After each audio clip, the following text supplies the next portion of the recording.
Hi everybody, bit of a different video today. I'll be talking about my favourite books from my childhood for World Book Day, first of which is Behind the Scenes, Film and a Blockbuster by Peter Mellett.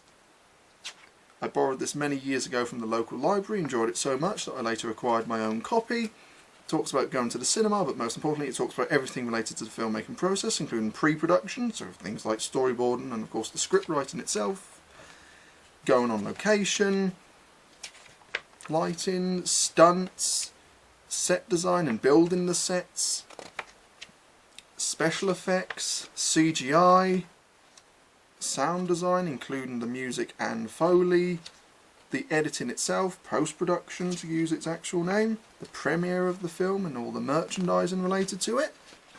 Second book we have is Animals of the World. You will not find lesser known species mentioned here, but it is an extremely informative book. Covers everything from creatures in the oceans to reptiles, various types of mammals, birds, even talks about the extinct dodo, because the dodo is a really good example of an animal that has been driven to extinction. Some really good artwork and a lot of photography in here. Last book we have is The Ultimate Book of Dinosaurs, a very apt name, because if you love dinosaurs, you know someone who loves dinosaurs, they should absolutely have a book like this. In fact, my mother gave this exact book to the grandson of a friend of hers who really likes dinosaurs. There's a lot of good artwork in here. It covers a lot of the information related to dinosaurs and the history of the world. Talks about where the origin of the word dinosaur comes from, how the world has changed, including the shifting of continents. We were once Pangaea.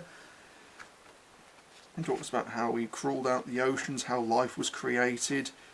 Doesn't cover everything before the dinosaurs, like the Permian era. Does mention the Dimetrodon at one point, but you know, that's not a dinosaur. It talks about various other types of lizards, like how things have changed over the years. There's also an A to Z of some of the most well-known dinosaurs.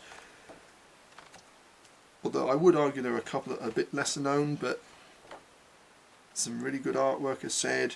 Talks about some of the more well-known species, some that are perhaps lesser known, but as a whole, very good, really good artwork. A bit outdated by today's standards, but it also covers creatures that were from the era of the dinosaurs.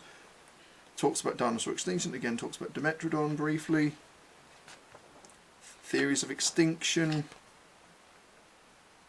as well as paleontology and finding where dinosaur bones can be discovered. All in all, these are the books of my childhood. Thank you for listening.